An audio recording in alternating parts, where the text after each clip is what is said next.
Listen, did you know Lego theft was a thing? No? Then you need to see this. This thief is stealing $1,500 worth of Lego, according to the store's owner. But that's just the tip of the iceberg. In the past decade, there have been a slew of Lego thefts, including one totaling about $300,000. But why are thieves around the world targeting a toy? Well, one reason might be that the most expensive Lego sets cost more than an iPhone 15. I did not know this. Where have I been the past decade? I didn't know Legos were going for $850. Like, what did I miss? That's why this guy was trying really hard to reach the top shelf. These went from around $120 to overnight selling on eBay for several $1,000s. My friends and family don't actually know about this room. I think they'd probably be quite shocked if I ever opened the door and they saw the Lego that was in here. But it wasn't always like this. In 2006, Lego's most expensive set was $270. So how did we get here? How did Lego go from a children's toy to a collector's item? And why is it so expensive? Today, Lego is the world's largest toy company. Everything is awesome. But its story didn't start with plastic bricks. It started with wood. While Lego found success with wooden toys, the company's first major turning point came in 1949, when its founder took a gamble and started manufacturing plastic bricks. Plastic toys were cutting-edge technology at the time, but Lego wasn't the first to pursue this idea. Here are two patents by a company called Kittycraft from 1939 and 1945. And well, you could decide how much inspiration Lego took. Plastic bricks didn't click right away. Lego had to stick with the product and innovate to pull kids away from wooden and metal toys. And to understand the price of Lego today, we have to rewind to its very first set. It was just a box of bricks without instructions. Some of the earliest gift sets cost 25 Danish krone, about $60 today. But in 1955, Lego released the Town Plan, a simple version of the sets we have today. Kids built buildings and combined them to create little Lego cities. With this release, Lego solidified what it called the system in play. Its guiding philosophy would be that every brick should fit together and stand the test of time, allowing kids of all ages to build in unlimited ways. I think that's what it was for me. If I trace it back to my childhood, Legos were very important, you know, because it allowed your mind, imagination, and things to just explore. So I remember building little toy guns. I remember trying to build what we thought was little cities, little cars, whatever it was that your mind could think of, and you can put it and form it in those blocks. You did that. I know parents was happy because it kept us occupied. So can't not mention the reasonably priced line. Then in 1958, Lego perfected its bricks with the stud and tube method, an interlocking design that enabled large yet stable builds. Lego uses that design for its bricks to this day. Lego is brilliant. Pieces that were built from the beginning of Lego interact with pieces that were built today. With just a few exceptions. Do you know about brown? There were some brown bricks that were made like during a certain period of Lego that were more delicate than others, and like if you try to build with some of those bricks today, they're a little brittle. But 99.9% of all Lego that has ever been made is designed to stand the test of time and is awesome. By the 1960s, plastic bricks were a hit, and Lego made them its full focus. But at the time, Lego's products were still pretty simple. Aside from reinventing the wheel in 1962, its builds were blocky and predominantly used the classic rectangular brick. LEGO's second major turning point came in the 1970s, when it started to release more creative sets, like the 1978 Space Cruiser. It had 170 pieces and cost $10, or about $48 today. LEGO referred to these themed sets as the system within the system. They added new pieces that expanded the LEGO palette, like colored transparent parts and thrusters. For builders like Dave, these pieces expanded the possibilities of LEGO. It's really fun to have other options because it's not like drawing where you have unlimited possibilities. Like, your limitations are the brick that exists. So every time a new piece or a new color gets added, it's exciting. So builds that I built like 10 years ago, I would build totally different now because there's an expanded palette of what's available to build with. Throughout the 70s, LEGO transformed from a toy into a creative medium. Releasing dozens of new parts, sets, and even debuting the iconic minifigure. The company experienced huge success and worldwide growth in the 1980s. Hour after hour, day after day, year after year, LEGO changes. There's no end to LEGO. But much like those brown bricks, cracks were starting to show. By the late 1990s, sales slumped, and the company was losing money for the first time ever. LEGO had grown rapidly and spread itself too thin, investing heavily in theme parks, media properties, and merchandise. Meanwhile, sales for its original focus, the brick, were slipping. LEGO released sets that required less building, ignoring what fans loved about the toy. Take the Galador theme, which barely resembles a LEGO product. Every dimension needs a hero. Every hero needs a special power. In Galador, it's glitching. Glitching was not going to save LEGO. Sets like those had one-off pieces that didn't... That don't even seem interesting or enticing at all. Like, that was pretty bad. Like, that didn't make me excited to want to go bug my parents. That's who you needed to cater to, those kids. And the direction of that commercial had to be good enough to where that kid aggravated that parent enough to go and buy it. And that commercial didn't do it for me. Fit into the LEGO system. They cost more to manufacture and were less profitable. An executive would later say, "We had actually seen a decline in profitability, yet we continued to invest as if the company were growing very strongly. We failed to realize that we were on a slippery path." The company's annual report described 2003 as a very disappointing year for LEGO Company. Executives were also concerned that physical toys might not keep up with the exploding video game industry. One of the few things that kept LEGO afloat was Bionicle, the company's best seller for 4 years straight. Another bright spot was its licensed Star Wars sets, first released in 1999. These ranged in price from $6 to $90, and they flew off the shelves. Licensed sets would become hugely important for LEGO, but more on that later. Outside the company, something unexpected was growing, all on its own.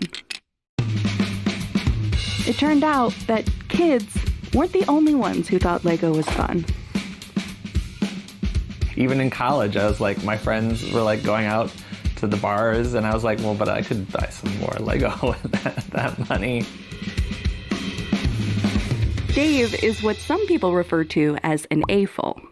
Adult fan of LEGO, which, I don't know, I mean, it's a term that we use somewhat endearingly, but, it's also a little cheeky.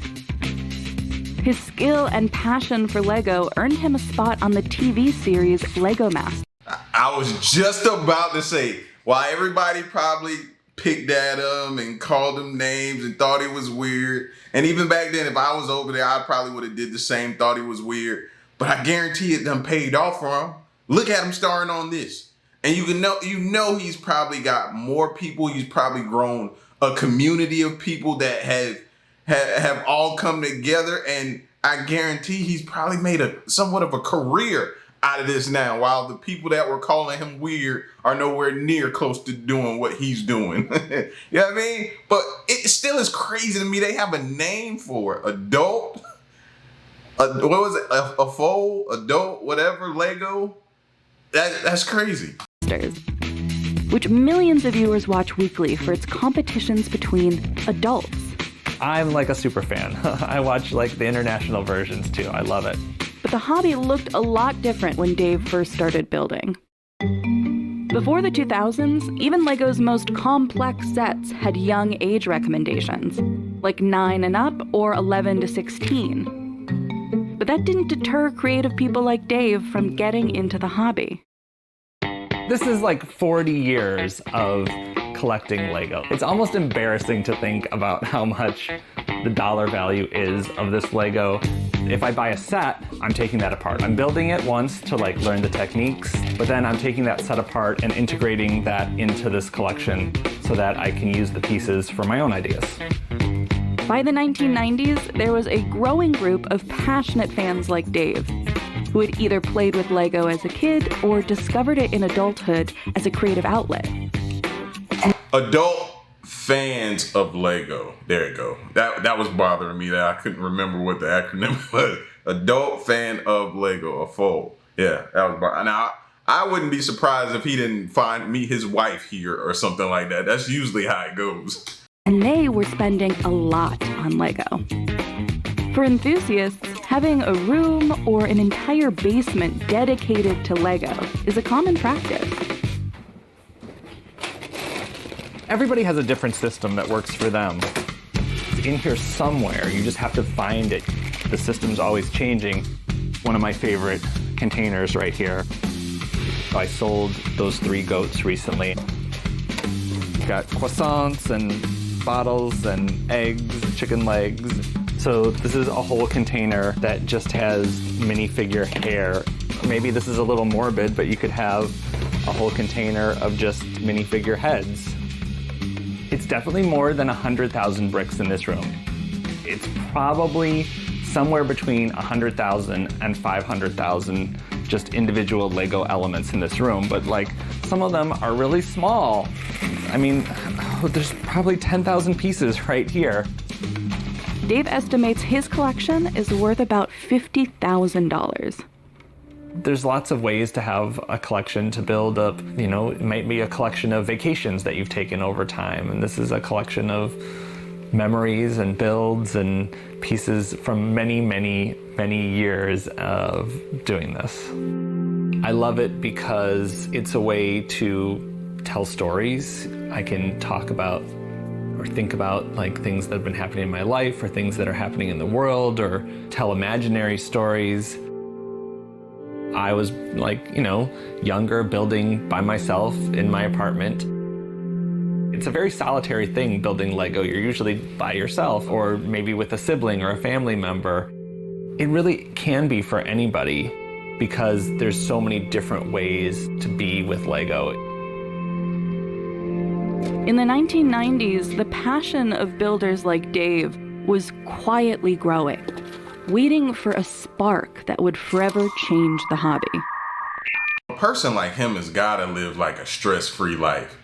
I mean, you just go to that room and just get lost in that world and not even know or care what's going on outside. Like you don't even care what's happening because like your stress levels come down probably when you go in there and he's just there. Like, he made me low-key want to do it, or at least try it. You've got mail. I'm at the center of the web. High-tech illusion, fantasy. Somebody can hardly turn the computer on, it's all a bit worrying. When the internet started to catch on, people like me who had been building discovered that there were other people like me. And it was great to be able to connect, to see that other people were building. It wasn't just like building in solitude. And that's really, I think, when Lego started to become something else and not just a kid's toy. But Lego didn't always accept or understand its adult fans. One former executive said that decades ago, Lego saw fans like Dave as a source of irritation. Another said Lego didn't think their adult fans had value. One of Lego's former CEOs said, "We kept thinking that much more should be done for the adult. Most people on the management team thought we should concentrate on children instead." For a long time, up until the 1990s, being a fan of something was not seen in a positive light. Like, why are you wasting your time playing with Legos? And so I can totally see why a company in the 1990s would really want to reject that. How do you not focus in on your adult? When you see a guy, which we just saw back there, build a whole Lego set, a crane system where he's picking stuff up with it, yeah, you have to start tapping into that. Like, how? See, that's why some of these CEOs and different ones that running these companies, bro, they don't have a clue. They're not tapped in to what's going on. They don't. They're stuck in their old ways. But the AFOL community's momentum was not easily stopped. It was growing not just online, but in person. People from all over the world would come together to be part of a convention. In the early 2000s, conventions helped fans connect and build a strong community. It was also great marketing for Lego, because enthusiasts would display giant creations, like this 8-foot-wide Lord of the Rings build that took 11 years to construct.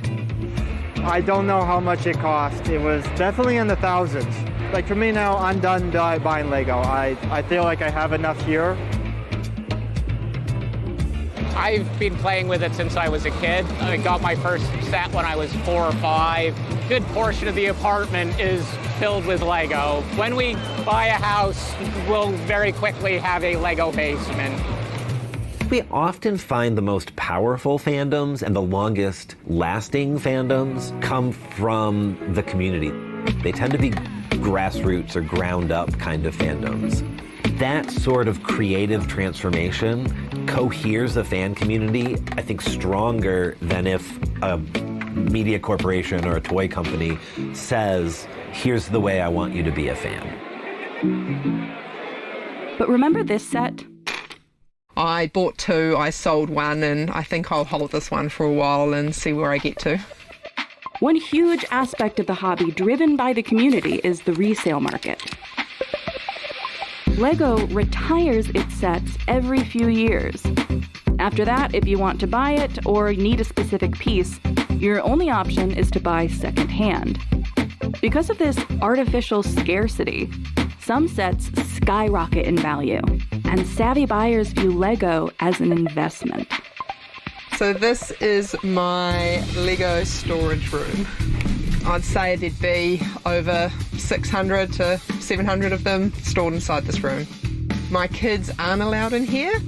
Probably could be stored better, but I have an air vent for ventilation and store a lot of them in cardboard boxes to keep the boxes in good condition.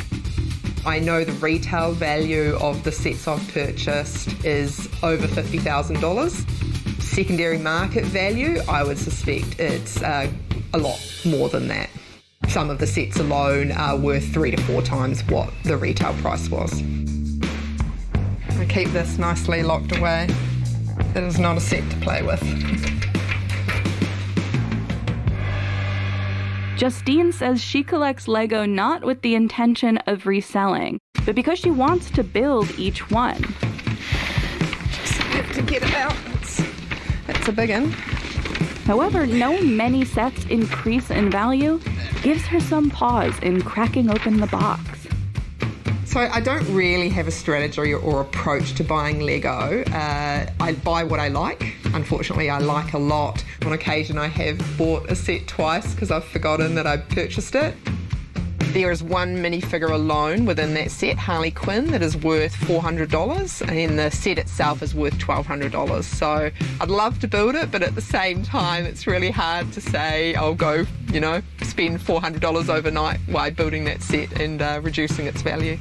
She needs Lego Addicts Anonymous. She needs to start a group for him. You can see that she has a problem, and she don't even care. She got bit by that Lego bug, and it's in her bad now. I would like to know how much a year she probably spends. My ratio of built Lego to Lego in box is probably a little out of whack. Prices on the second-hand market can be eye-watering. Like a minifigure like this could go for like $200 because it's a very rare minifigure that only appeared in one set ever. But not everything multiplies in value. And this massive network of spare parts is what empowers builders like Dave. I probably ordered like 2,000 lightsaber rods just to make this floor. It doesn't even look like Lego anymore. I'm putting them on their ends and putting them all so close together that they make that hexagonal tile. In the early 2000s, Lego's fans were innovating more than the company was. And in order to survive, it needed to embrace AFOLs. Lego recognized it was pursuing a losing strategy while ignoring a key customer base. To turn the tide, it cut costs, sold the theme parks, and refocused on its core business of building with bricks. And it was time to finally consider adults. In 2004, Lego, now under a new CEO, planned to fundamentally change the way it did business. Over the next few years, it sought to improve its products by developing what it referred to as grassroots collaboration with its adult fans. In addition to making sets more profitable, Lego needed to recapture customer excitement. And who better to ask for help than its most passionate fans?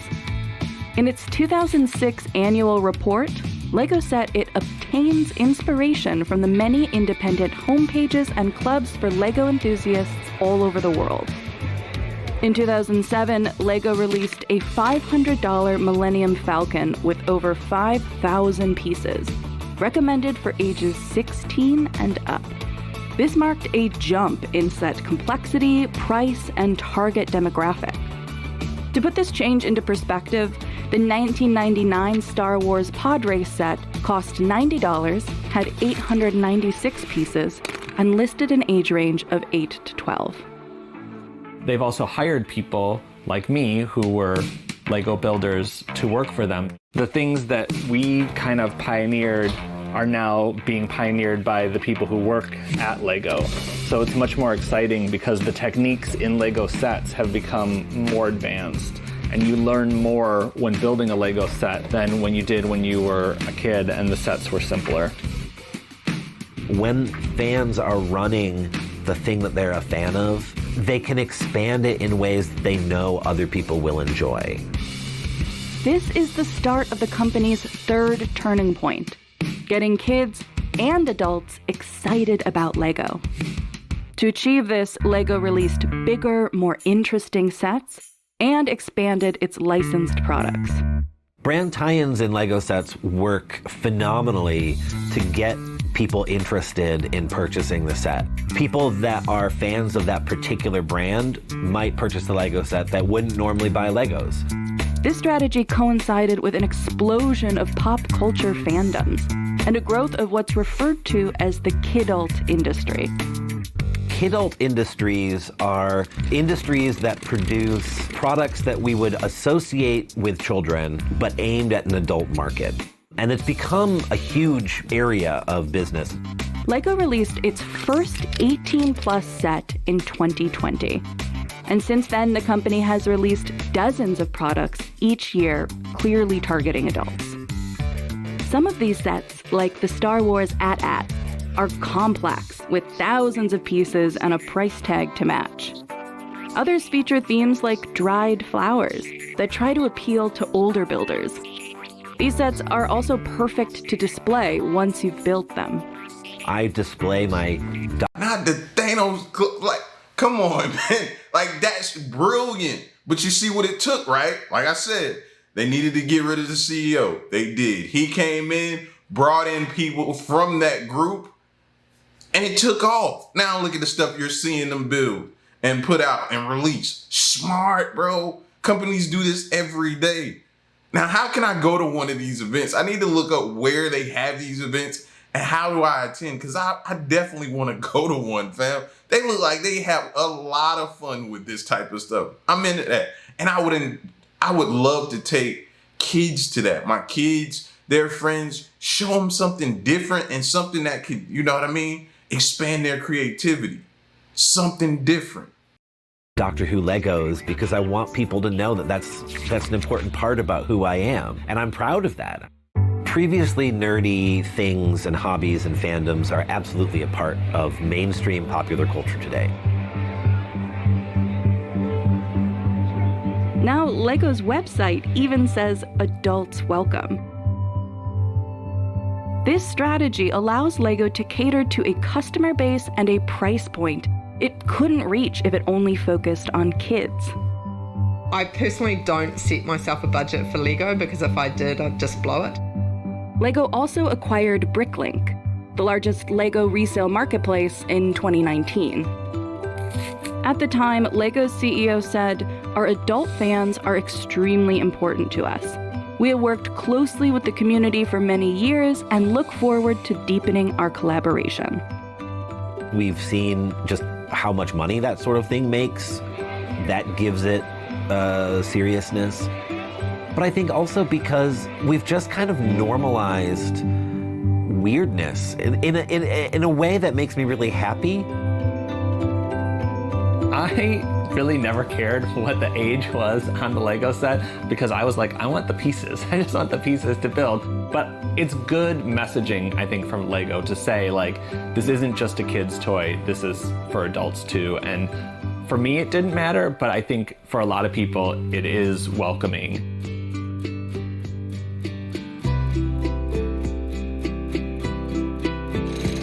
And LEGO's plan to save the company worked. 2 decades later, the company boasts nearly 10 times the revenue. But amid this success, profits weren't the only number going up. Walking down the toy aisle and seeing LEGO sets priced at hundreds of dollars can be alarming. But is LEGO actually more expensive than 10 or 20 years ago? To answer this question, let's look at price per piece. That's the price of a set divided by how many pieces are included. It's not a perfect measurement, and it doesn't include minifigures, but think of it as a broad look at the value of a set. Remember that 2007 Millennium Falcon? That had a price per piece of 10 cents. A decade later, LEGO released a new Millennium Falcon with over 7,500 pieces for $850. And a price per piece of 11 cents. That's just 1 cent higher. And adjusted for inflation, it's actually 1 cent lower. Some set themes are more expensive than others, but the price per piece has remained surprisingly stable over the past 20 years. Ironically, some of the worst value sets are ones designed for young children, like Duplo. This set has a price per piece of $1.30. So why are sets more expensive? They're much more complex. Plus, those ones for adults look like they're smaller. The ones for the kids, you got to think about choking hazards, all kind of different things that you don't want to be held liable or be caught in a crossfire of some type of lawsuit because some kid choked on a piece or something like that. So I would imagine the ones that are for like the younger babies are probably huge pieces. So that would probably cost a little bit more to manufacture and make. This chart shows an increase in average set prices since 2014. But but it aligns with an increase in average pieces per set since the same year. They could do a Millennium Falcon for $30 and it wouldn't look as good and it wouldn't be as big. But they know that they can do this big one because there is a market for it. So if you're walking through Target seeing high prices and thinking that Lego is expensive, you're not entirely wrong. Since 2020, Lego has released significantly more sets that cost over $300. But it's also releasing more sets overall. About twice as many annually as it did in 2008, and about 4 times the amount it released in the 1990s. You can have unlimited pieces, but it's also fun to like just build with what you have. And sometimes the limit of what you have is more challenging than building with unlimited pieces.